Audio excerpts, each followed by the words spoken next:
Hello friends, आपका उत्तराखंड खबरें YouTube channel में स्वागत है। अगर अभी तक आपने हमारा चैनल सब्सक्राइब नहीं करा है तो इससे पहले सब्सक्राइब करें और इस बेल आइकन को भी दबा दें ताकि हर खबर आप तक पहुंचती रहे। बढ़ते हैं खबरों की तरफ। आज नहीं मिला एक भी कोरोना पॉजिटिव, 19 संक्रमित मरीज हो चुके हैं ठीक। मंगलवार को 277 सैंपल नेगेटिव, 570 की रिपोर्ट आनी अभी बाकी है। प्रदेश में अभी तक कुल 46 लोग हो चुके हैं संक्रमित। ठीक है, अगली खबर। लॉकडाउन में फंसे एक्टर मनोज वाजपेयी ने कराया हेल्थ चेकअप। तो हमारे जो मनोज वाजपेयी एक्टर हैं वो नैनीताल में फंसे हुए हैं, तो उनका कल हेल्थ चेकअप हुआ है। कोरोना वायरस को लेकर लॉकडाउन के चलते अभिनेता मनोज वाजपेयी और दीपक डोबरियाल उत्तराखंड के नैनीताल में फंसे हुए हैं। वो सतखोल में वुड हाउस रिजॉर्ट में ठहरे हैं। मंगलवार को स्वास्थ्य विभाग की टीम ने वहां पहुंचकर उनका स्वास्थ्य परीक्षण किया। बढ़ते हैं अगली खबर की तरफ। चमोली में महसूस हुए भूकंप के झटके, जान माल का कोई नुकसान नहीं। तो चमोली जिला उसके अंदर भूकंप के झटके महसूस किए गए हैं। उत्तराखंड के चमोली जिले में मंगलवार को 8:40 पर भूकंप के झटके महसूस किए गए। भूकंप की तीव्रता 3.3 थी। भूकंप का केंद्र चमोली जिले में 5 किलोमीटर भूमि के अंदर था। जिला आपदा प्रबंधन अधिकारी नंद किशोर जोशी ने बताया कि रात 8:40 पर भूकंप का झटका आया। भूकंप की तीव्रता कम थी, इसलिए कहीं से भी किसी प्रकार के नुकसान की सूचना नहीं मिली है। बढ़ते हैं अगली खबर की तरफ। सरकार ने किसानों को दी राहत, बिना लाइसेंस कर सकेंगे कृषि उपज का कारोबार। तो काफ़ी अच्छी खबर है किसानों के लिए। लॉकडाउन के कारण किसानों को हो रही दिक्कतों को देखते हुए सरकार ने बिना लाइसेंस कृषि उत्पाद खरीदने की छूट किसान समूहों, सरकारी समितियों व किसान उत्पादक संगठनों को दे दी है। ये लोग सीधे किसानों से कृषि उत्पाद की खरीद कर सकते हैं। मुख्य सचिव उत्पल कुमार सिंह की ओर से जारी अधिसूचना 20 अप्रैल से पूरे प्रदेश में लागू हो जाएगी। तो ये किसानों के लिए अच्छी खबर कि आपका जो भी उत्पाद है, जो भी आप प्रोड्यूस कर रहे हैं, उसको अब ये समितियां, सहकारी समितियां खरीद सकती हैं बिना किसी रोक टोक के। बढ़ते हैं अगली खबर की तरफ। उत्तराखंड में 2 दिन नहीं होंगे रैपिड एंटीबॉडी टेस्ट, आईसीएमआर के निर्देश पर रोकी टेस्टिंग।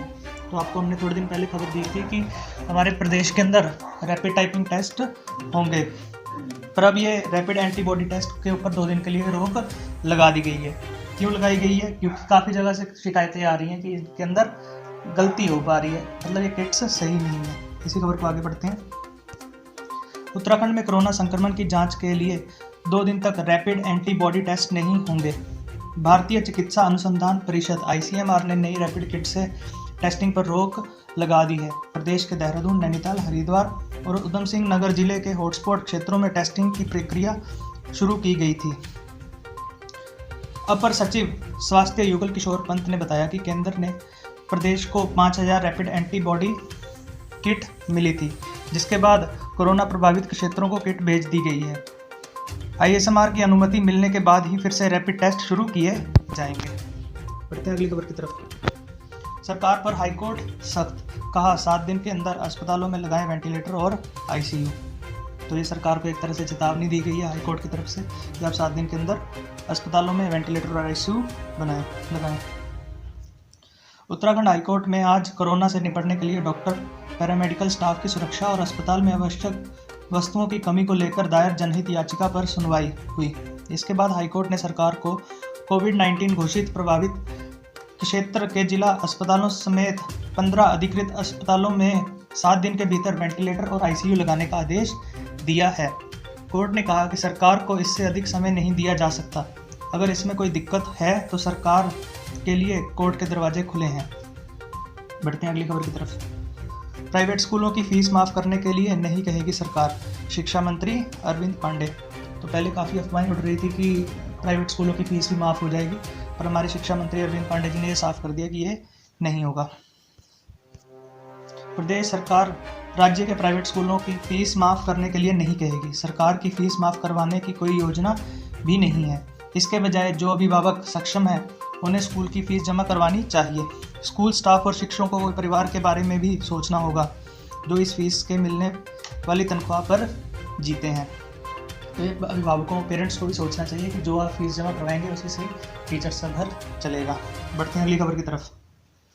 देहरादून में अब सिर्फ प्रशासन ही जारी करेगा लॉकडाउन पास। तो ये खबर देहरादून के लोगों के लिए है कि अब वहाँ पे सिर्फ प्रशासन ही ये पास इशू करेगा। पहले वहाँ पे स्मार्ट सिटी वाले भी इशू कर रहे थे। कोरोना वायरस के संक्रमण को रोकने के लिए लागू लॉकडाउन को देखते हुए अब सिर्फ प्रशासन की ओर से ही पास जारी होंगे। अभी तक देहरादून स्मार्ट सिटी के साथ ही पुलिस की ओर से भी पास जारी किए जा रहे थे। सोमवार को जिला अधिकारी डॉक्टर आशीष कुमार श्रीवास्तव ने बताया कि अब प्रशासन द्वारा तय किए गए अधिकारी ही लॉकडाउन के पास जारी कर सकेंगे। इसके लिए सिटी मजिस्ट्रेट, एडीएम, एसटीएम समेत कई अधिकारियों को जिम्मेदारी सौंपी गई है। बढ़ते हैं अगली खबर की तरफ। दूसरे जिलों में फंसे लोगों को घर वापसी का होगा इंतजाम। ये हमारे सीएम ने कहा है कि अगर आपके कोई रिश्तेदार दूसरी जगह फंसे हुए हैं दूसरे जिलों में तो उनको लाने का इंतजाम किया जाएगा। मुख्यमंत्री त्रिवेंद्र सिंह रावत ने निर्देश दिया है कि रिश्तेदारों या अन्य वजह से लॉकडाउन में फंसे लोगों को स्वास्थ्य परीक्षण के बाद ग्रीन कैटेगरी के जिले में जाने की अनुमति दी जाएगी। इसके अलावा राज्य के बाहर से आए जिन लोगों ने क्वारंटाइन के 14 दिन पूरे कर लिए हैं उनको स्वास्थ्य जांच के बाद घर भेजा जाए। प्रदेश में कोरोना संक्रमण से पैदा हुए हालात का जायजा लेने के लिए सोमवार को मुख्यमंत्री ने सभी जिला अधिकारियों के साथ वीडियो कॉन्फ्रेंसिंग के माध्यम से वार्ता की। इस दौरान शासन के उच्च अधिकारी भी मौजूद रहे। तो ये आप सबके लिए अच्छी खबर है कि अगर आपके कोई पेरेंट्स या आपके कोई फ्रेंड्स, रिलेटिव्स कहीं दूसरी जगह फंसे हुए हैं तो उनको जल्दी से अभी निकाला जाएगा। और ये किसने कहा है? हमारे सीएम साहब ने। तो अगर ये आपको खबरें अच्छी लगी तो हमारे चैनल को सब्सक्राइब करें और लाइक, शेयर, कमेंट भी करें। Thank you.